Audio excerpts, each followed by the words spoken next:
একটু বাজারে যাচ্ছি বাজার করার জন্য, বাসাতে কোনো বাজার নেই। বাবা কয়েকদিন ধরে অসুস্থ হওয়ার কারণে কোনো বাজার সদাই করতে পারে নাই, তাই জন্য হচ্ছে বাজারে যাচ্ছি। মা বলছে যে ফ্রিজে কোনো মাছ নেই, সবজি নেই, কি খাবি, কোনো বাজার নেই।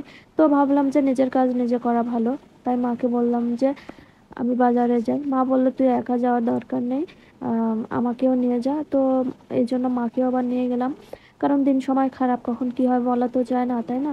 আসলে ভাগ্য খারাপ হইলে যা হয় আর কি। আমার নিজের কাজ আমি নিজে করতে পছন্দ করি, কারণ মানুষকে বিরক্ত করে তো লাভ নেই, তাই না?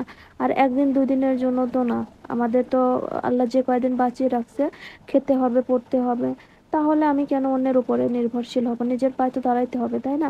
সো হ্যালো এভরিওয়ান, আসসালামু আলাইকুম। কেমন আছেন সবাই? আশা করছি ভালোই আছেন, আল্লাহর অশেষ রহমতে।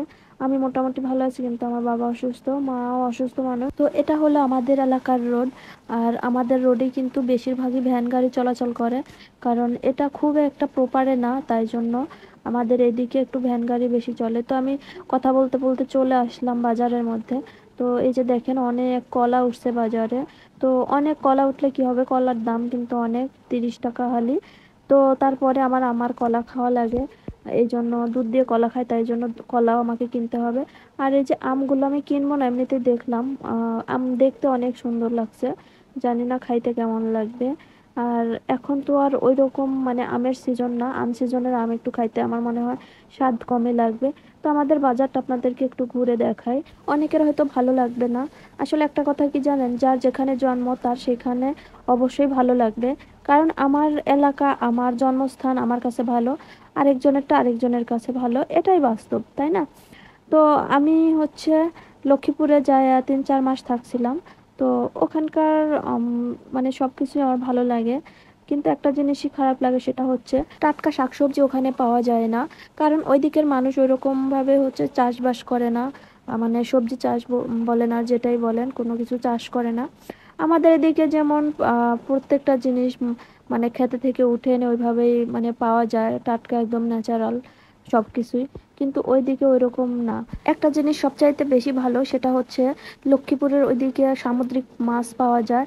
আর আমার সবচাইতে পছন্দের মাছ হচ্ছে চিংড়ি মাছ, আর ওইদিকে হচ্ছে চিংড়ি মাছটা অ্যাভেলেবেল পাওয়া যায়। এই দিক থেকে মানে অনেক ভালো লাগে আমার। তো কথা বলতে বলতে চলে আসলাম মুদিখানার দোকানে, এখানে এসে কিছু খাওয়ার জিনিস কিনবো। সেটা হচ্ছে বিস্কিট, কেক, মানে যা যা প্রয়োজন হয় আমার, যখনই বিস্কিট, চানাচুর এগুলোর প্রয়োজন হয়, আমি মানে সব সময় এই আঙ্কেলের দোকানে এসে আমি কেনাকাটা করি আর কি। তো আমার খুব ভালো লাগে।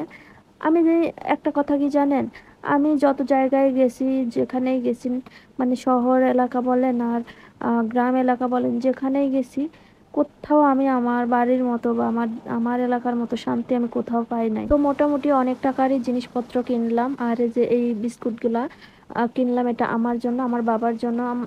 মানে আমরা 3 জন মানুষ, 3 রকমের বিস্কিট কিনলাম, কারণ আমার বাবার মানে শক্ত বিস্কিট খাইতে একটু সমস্যা হয়, তো এই জন্য নরম বিস্কিট নিয়ে নিলাম। তো আজকে কেনাকাটা করতে করতে বিদায় নিয়ে নিলাম। সবাই ভালো থাকবেন, সুস্থ থাকবেন, আমার জন্য মন থেকে দোয়া করে দিবেন। আল্লাহ হাফেজ, টাটা।